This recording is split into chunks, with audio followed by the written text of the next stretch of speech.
Now, welcome back, everybody. We are back in the kitchen with Chef T. And Hi. I'm telling you, it's been, what, about 45 minutes? Yeah. A whole different world out here this morning. Okay, so some of this stuff is done. Let's talk about this rice that you put together, or the, yes. Ooh, all of it is Yes. done. It looks like black-eyed peas, right? Yeah, but it's not. It's Okay. from these almost like a gungo bean kind of. Oh! Oh, hold on. You gotta put some on my plate. Kind of Put thing. some on my plate. Put some on my plate. Give me some of your, Because I got to eat and talk. yes. Okay, so remember what we put this together. Yep. You put the onions in there. So I sweated the onions down, thyme, garlic, and then this is just rice. We deglaze with water, the beans, and finish with a little bit of coconut milk. That's it. A little bit of butter in there too. I love this. My grandmother probably used margarine, but you know. I love this. Yeah. Okay, so what are you now? Okay, so next, this is gonna be the corn cuckoo. Okay. So like I told you, right now, if we cooked it down a lot longer, it would be the consistency of a little bit tighter, but as it sits, it's gonna get tighter. So it's Okay. cornmeal, finished with okra, finished with coconut milk again. I love that. This tastes like grits, maybe? Yeah, it tastes like, so this is a medium ground cornmeal, but it's more of a, because it has like that okra consistency to it. Again, how the different influence of corn across different regions because Why of do you give me heritage such and history. small servings? More on there. Yes. Thank Yes. you. Yes. Okay. Now I love both of those. Okay. And the fish. Okay, so this is the bronzino that we talked about. Very flaky fish, easy to eat. So I'm just gonna cut a little bit off the end here for you. And give can I you, eat this together? small I guess I portions. can. You can. So Yeah. typically, the cuckoo and the fish is served together. It's normally Okay. served with flying fish. Uh-huh. Right now, do you like spicy? I like spicy. Okay, so this is Ina's hot sauce.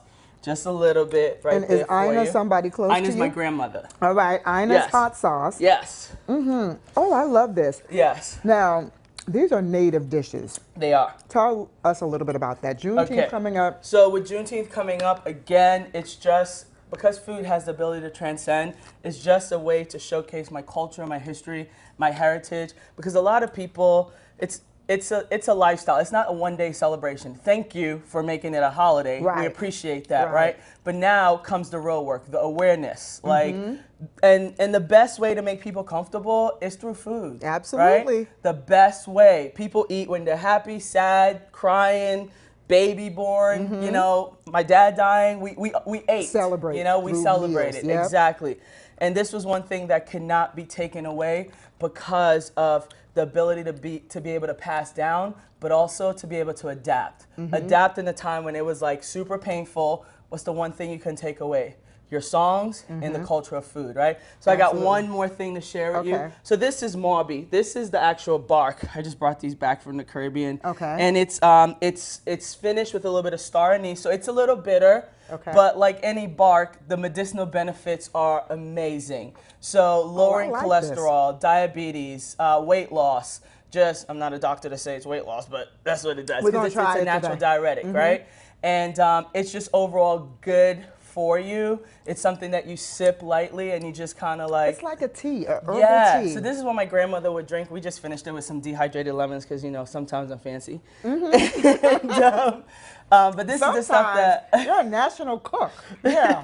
So this is how my grandmother ate. This is how I eat growing up. That's why, like, I didn't plate it for you because it was a fellowship. You know, yeah. This is how we ate, community. And that's one thing about community. There's a spirit that is driven through community. And Well, Chef T, I just want to Yes. share this for a second. For those who don't know, we do have something in common. Yes. I am from Charleston, South Carolina. Yes. So I have descendants also from Sierra Leone and Yep, different places. Geechee Gullah. Right, and Yes. the Geechee Gullah culture Yeah. is in Charleston, South Carolina. So I know a whole lot about this. Yes, we do not plate food. You come Yes. at one at a time. Just get what you're going to Yeah. get. Go back and sit on the And floor, why I sit on cooked anything. with the cast iron, because my grandmother mainly cooked over the coal pit.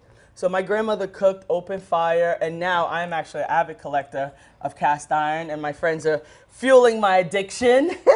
Vintage cast iron. So Those are some good friends. Yeah, absolutely. Okay, so these recipes are not open They're for not everybody, but you got a class. If they want to know how to make them and just kind of spend an intimate evening with me, I'll be at the Gourmet Pantry June 22nd and 23rd. The 22nd is already sold out, but now we have 6 seats available because someone bought some while I was talking on air earlier.